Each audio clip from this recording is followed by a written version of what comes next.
आखिरकार कनाडा के प्रधानमंत्री जस्टिन ट्रूडो ने इस्तीफा दे दिया है। लिबरल पार्टी में आंतरिक असंतोष और लोकप्रियता में कमी आने की वजह से जस्टिन ट्रूडो को ये कदम उठाने के लिए मजबूर होना पड़ा। जैसे ट्रूडो की करतूतें थी, ये दिन तो आना ही था। ये वही जस्टिन ट्रूडो हैं जिन्होंने भारत विरोधी एजेंडा और प्रोपेगेंडा चलाकर प्रधानमंत्री नरेंद्र मोदी और उनकी सरकार की छवि खराब करने का प्रयास किया था। ऐसा शायद पहली बार हुआ था कि किसी देश की सरकार ने भारत सरकार पर बड़े बड़े गंभीर आरोप लगाए थे, और आरोप भी ऐसे जिनके लिए न कोई आधार बताया गया, न कोई सबूत दिया गया। साफ देखा जा रहा था कि ट्रूडो सिर्फ प्रधानमंत्री मोदी की वैश्विक नेता के तौर पर बढ़ती लोकप्रियता को नुकसान पहुंचाना चाह रहे थे।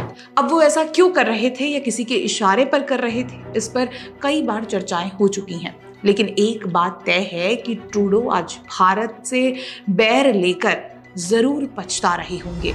आज इस्तीफा देने के बाद शायद ये सोचें कि यूं होता तो ऐसा ना होता। लेकिन क्या ट्रूडो ऐसे पहले नेता हैं जो पीएम नरेंद्र मोदी की ताकत को कम आंकने की भूल कर गए? नहीं, इस सूची में पाकिस्तान के पूर्व प्रधानमंत्री इमरान खान का नाम भी है, जो अपने 3 साल के कार्यकाल के दौरान कभी कश्मीर के बहाने तो कभी रिलीजन के सहारे भारत के प्रधानमंत्री नरेंद्र मोदी के खिलाफ जहर उगलते रहे। लेकिन आज इमरान खान कहाँ हैं? सत्ता तो गई ही, साथ ही इमरान खान अब रावलपिंडी की अदियाला जेल में बंद हैं। मालदीव के राष्ट्रपति मोहम्मद मोइजू तो ताजा उदाहरण है। भारत से विवाद के बाद मालदीव के टूरिज्म पर असर पड़ने से वहां की आर्थिक स्थिति बिगड़ती जा रही है। आर्थिक संकट गहराया तो मोहम्मद मोइजू को अपनी सैलरी में तक कटौती करनी पड़ी। बाद में मोहम्मद मोइजू जब द्विपक्षीय मुलाकात के लिए भारत आए तो कई मुद्दों पर मालदीव को अपने कदम पीछे खींचने पड़े। इसके बाद भारत ने भी मदद का हाथ आगे बढ़ाया। पिछले 10 वर्षों में पीएम मोदी के खिलाफ काम करने वाले ऐसे लोग सिर्फ अंतर्राष्ट्रीय ही नहीं बल्कि देश की राजनीति में भी देखने को मिले। हाल का महाराष्ट्र चुनाव इसका बेहतरीन उदाहरण है, जहां उद्धव ठाकरे ने स्वयं के अहंकार के चलते पहले गठबंधन खत्म किया और इसके बाद प्रधानमंत्री मोदी के खिलाफ बयानबाजी करते हुए राजनीति की सभी मर्यादाओं को तोड़ दिया था।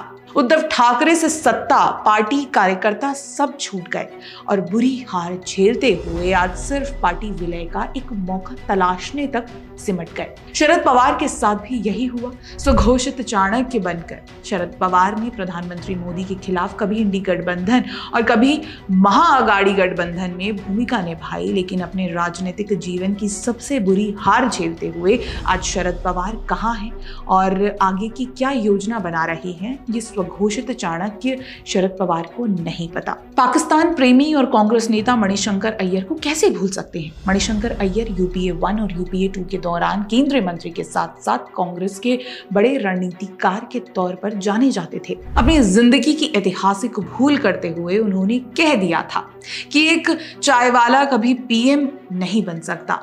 तब से उनको कांग्रेस चाय तो छोड़िए, पानी भी नहीं पूछ रही, और आज वे कह रहे हैं कि मेरा करियर बर्बाद हो गया।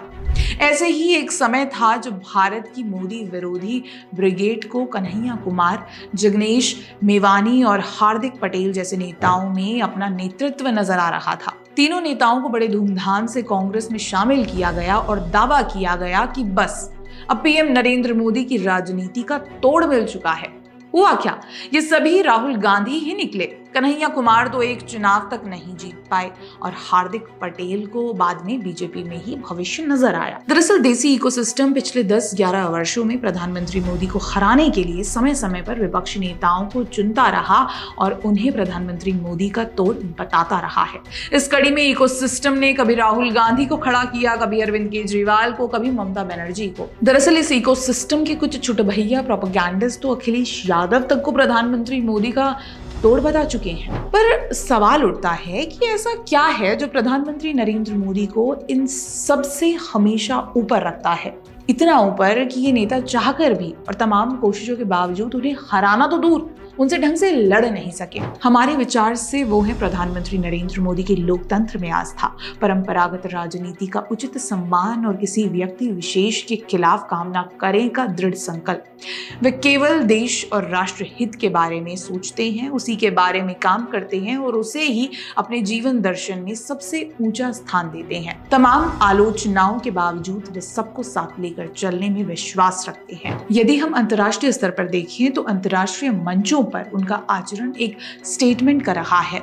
एक ऐसा भारतीय वैश्विक नेता जो भारत के हजारों वर्षों के दर्शन वसुधैव कुटुंबकम में न केवल विश्वास रखता है बल्कि अंतर्राष्ट्रीय मंचों पर बार बार उसके महत्व को परिभाषित करता है। कोरोना के दौरान उनके नेतृत्व में भारत ने जिस तरह से विश्व के अन्य गरीब देशों की मदद की, उसकी इन देशों के नेताओं ने न केवल बार बार चर्चा की बल्कि अंतर्राष्ट्रीय मंचों पर भारत के नेतृत्व के महत्व को भी स्वीकार किया। G20 का नेतृत्व जब भारत के पास था तब प्रधानमंत्री नरेंद्र मोदी ने ग्लोबल साउथ की आवाज को वैश्विक मंच पर रखा, यहाँ तक कि अफ्रीकी देशों के समूह को G20 का सदस्य बनाया। अपने ऐसे पाथ ब्रेकिंग स्टैंड के कारण आज वैश्विक मंचों पर मोदी विरोधी ब्रिगेड अगर बार बार मात खा रहा है तो इसके पीछे करोड़ों नागरिकों की आकांक्षा है कि भारत वैश्विक नेतृत्व की ओर बढ़े।